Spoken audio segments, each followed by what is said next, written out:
Hi. So I just got an idea about reacting to all of my podcast episodes and maybe just putting in a little bit more context and fixing up all the caveats that are in the podcast itself. And maybe just even expressing more of a deeper element into the podcast itself on what my guests say and what I say part in particular. But yeah, this should be fun. Let's check it out. We're gonna start. We're gonna do Anna's first. I think just because she's the most recent one, and she was very fun to talk to, so I'm excited to do this one. Anna, why should you be a business owner? Um, from my One thing, I love that she was prepared.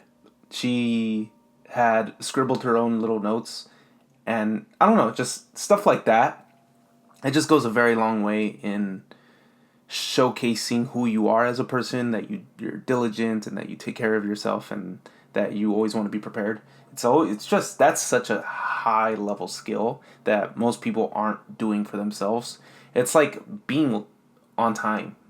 People don't realize that those are just like very soft skills that showcase a more authentic self but also showcase who you are as an individual.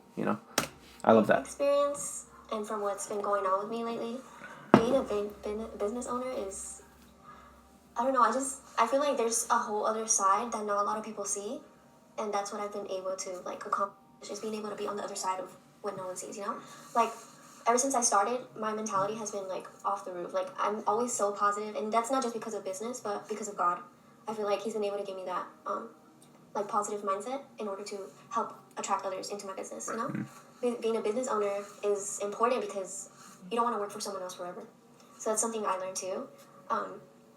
Just A lot of people get myself included, the way I realized that I didn't want to live a 9 to 5 job is that when the gap of my own competence overcame the people that I was working with who had higher positions than me, that's when I realized I don't want a boss, because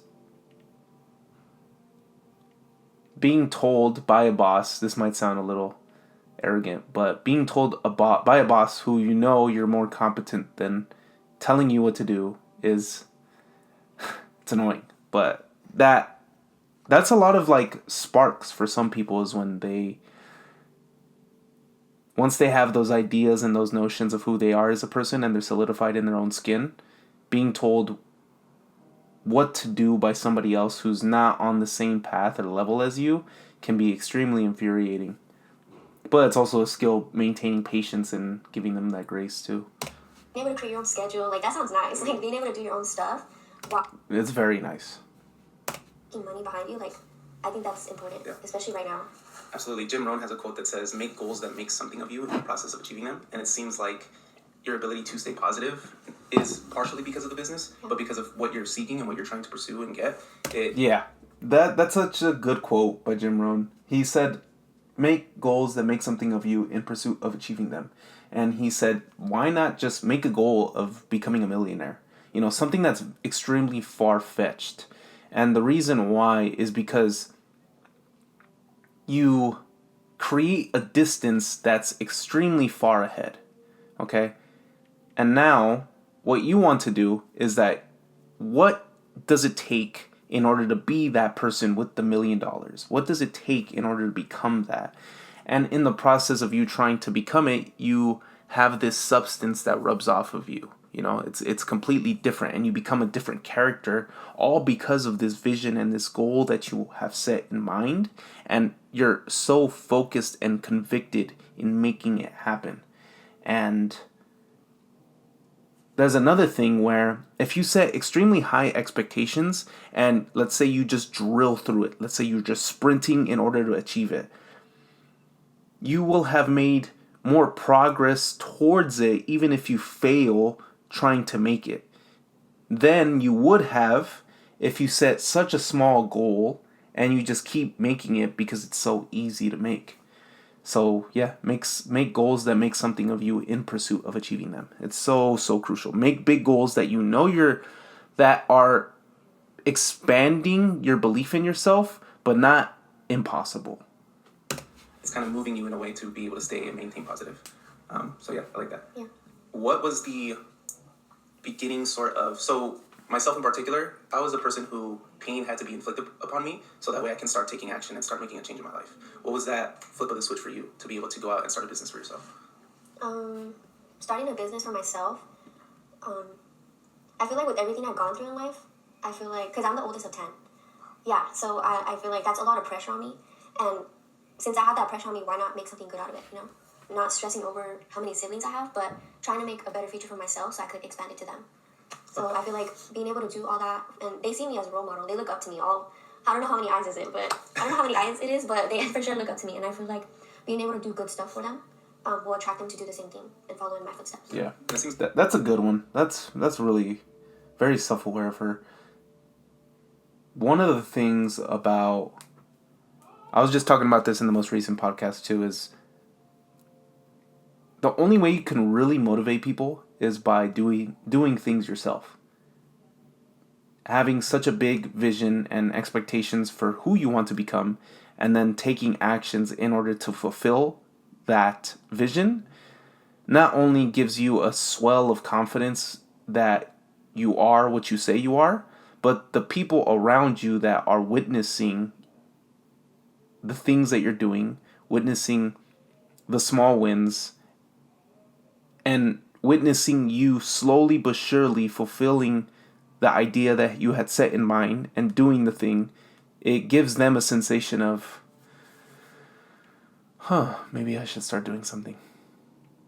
And yeah, the only way to motivate people is by doing things yourself. Not yelling at them or screaming at them to be motivated, or giving them words of confidence and affirmations to help them be motivated. The only way to motivate people is by doing things yourself. You're already doing that. You know, it seems like you're already a really good role model for them.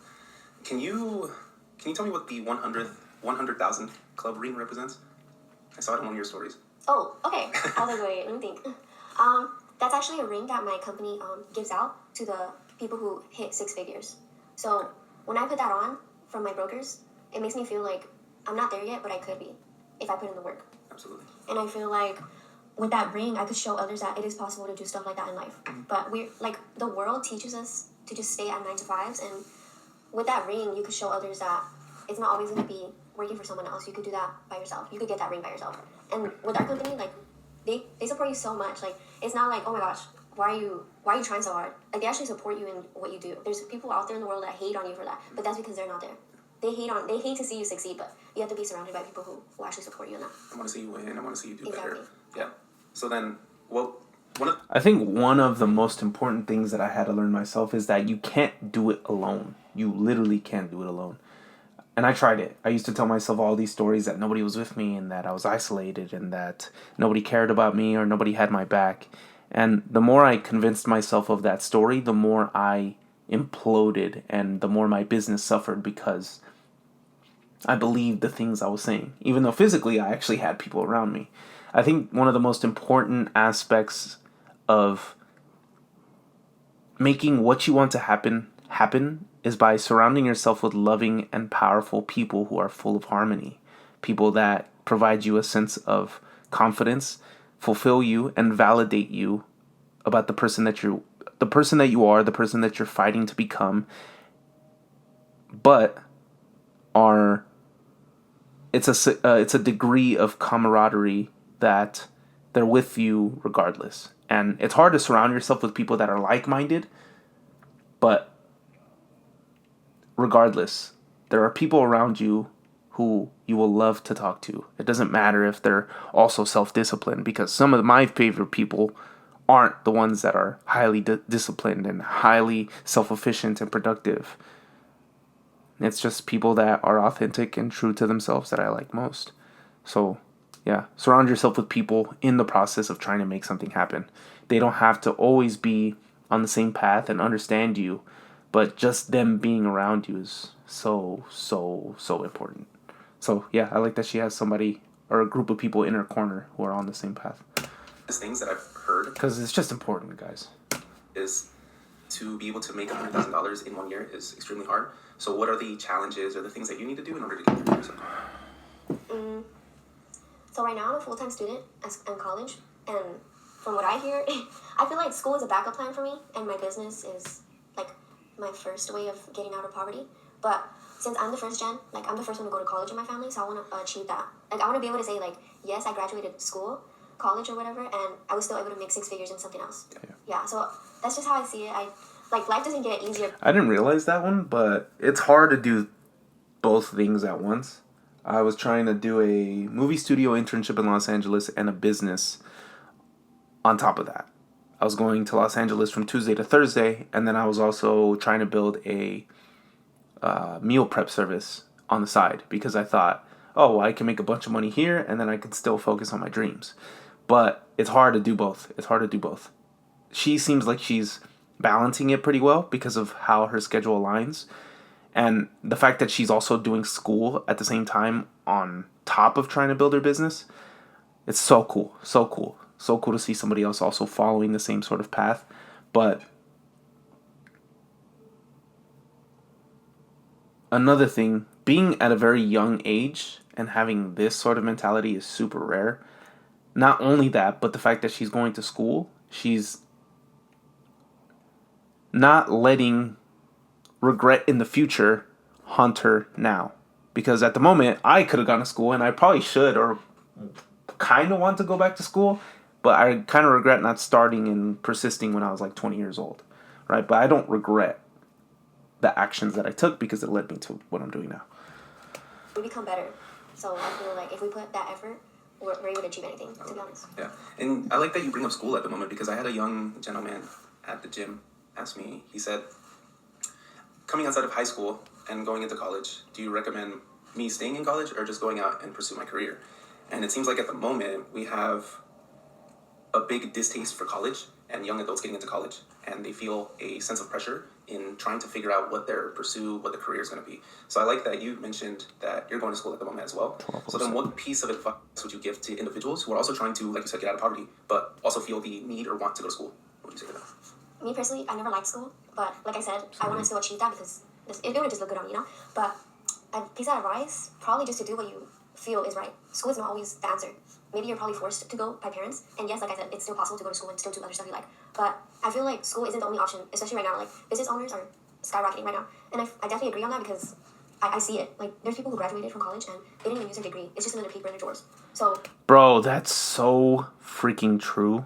I know a lot of people who had their degrees and it's just sitting in a box in their attic or something. That's terrifying.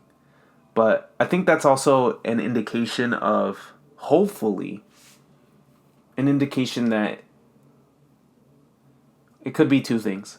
Like, sometimes it's an indication that you've grown as a person and you realize that the path that you decided to take is no longer the path that you want to persist in. I had that with personal training. I decided wholeheartedly to go all into ISSA and become a general manager and get 5 courses that I can take, and I did 3 or I did 2 of them, and then after both of them I just really realized that I don't want to do it and I just let it go, which bit me in the ass later on, but we'll get to that another time. But yeah, I like what she says there. Super important because yeah, it's just fact. I feel like if you actually put in the work and you take risk, you could accomplish that. Like, my whole main point, school is not the only option. Absolutely. Yeah. One thing that I've been learning over the time, because I also agree with that too, I remember at a younger age I didn't feel the need or feel the want to go to school. Yes, so what I'm going to say here is actually, this is where I'm at now, right? Like, I think if I was sitting on top of a job, one of the reasons why I reflect back on being pretty young and not persisting in college is because right now, perhaps, if I just stayed at my college, 20 years old, I'd be in a position to hopefully have a degree that I can sit on top of, so that way I can sit on top of a job that's paying me a higher degree of money in comparison to the job that I have now. So that way, having more money, having more stability, can give me more resources and advantages in order to fulfill the vision that I had set in mind, which can give me more resources to work on the podcast so I could buy more lenses and buy more cameras, or perhaps go to production sites and pay those off. You know, sitting on top of a degree that you don't like, but you can use that as a stability practice so that way you can stay there, have a higher degree of income compared to a random job where you're working 6 to 8 hours, only making $16 an hour, compared to a job that's paying you 30 or paying you salary, is much better to sit on top of, even though you have a degree of debt now. But your vision is so high that once you reach that vision, all because you're now at this place that can fuel your opportunity to make that vision come to fruition, once you reach that vision, you could just pay off the fucking debt because it's so big, right? So I don't know. That's something that I want to preach more to younger adults, is that I get it, dude. I get it. You don't fucking like school. I hated school. The only reason I actually would do school well is if I go now, because of my mindset and how I am. I think I genuinely love school. But, it's not going to reach everyone, Like, you're not going to want to go to school to do something you don't want to do, right? And that's precisely the reason why I didn't go to school. It's because I didn't want to do the things that I was doing, and COVID hit around that time too. So it's tough. It's a very tough thing for people at this age, is that they get a degree of pressure coming out of high school that they need to set everything up so that way by the age that they're 24 or 25, they can make the thing that they want to happen, be in a good position, and then whatever else happens after that, and they could be validated and successful, But, we're young. They're very young at that age. But there's also a degree where they really internally listen to what they truly want, and going to college isn't what they want because they didn't like high school or they didn't like school before. But yeah, it's just a good message overall for Amanda. And that's just what I talk about here, and I'm going to skip that part. Yeah, totally agree with you. I think another thing when it comes to family sometimes, this is not me making assumptions, it's kind of me going based. Build that comfort, that love, whether it was a relationship or a friendship. And if I now learned that you can't find that in another human, it all comes down to God. He's the only person that could give you that comfort and love that I've been seeking for my whole life. And that's not something I learned recently. So yeah, that's it's cool seeing like someone she's like 20 years old, I think. Very, very young. And talking about God and talking about discipline and talking about mindset and business. For years, I felt like nobody had my back. This is me quoting Theo Vaughn, honestly. Because he says, nobody had me. Or he'll say, I felt like I had other people's backs. Whenever they needed me, whenever they needed a laugh, whenever they needed someone to listen to them, I was there. But loneliness is feeling like nobody has me. And I felt that.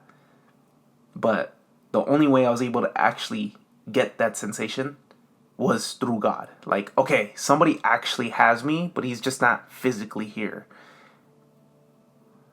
And that's pretty reassuring. It's reassuring knowing that someone's got your back. And what she says there is like on point. God makes us go through things so that we could grow from it and show others that it's possible to not feel that way either. And it was It's hard. That is, it's all just dependent on your perspective. I agree with that 100%. I think most of the ways in which I was able to grow as an individual was accepting the things that happened to me, even though I had to suffer through them. I heard this really cool quote yesterday, and it says, "People will not understand the violence a man has to go through in order to be this gentle." And yeah, they don't see the suffering, they don't see the hard times, but through those hard times, it's like a sword, you like have to go through the shit. You have to get hammered, you have to get burned, you have to suffer. And then at the end of it, you're just completely cool and calm. Even though what it took for you to become calm and gentle and sweet and compassionate and humorous was sheer violence. Yeah.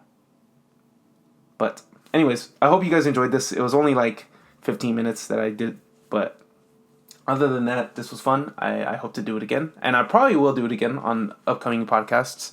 So yeah, I hope you guys enjoyed. Take care of yourself. Good night.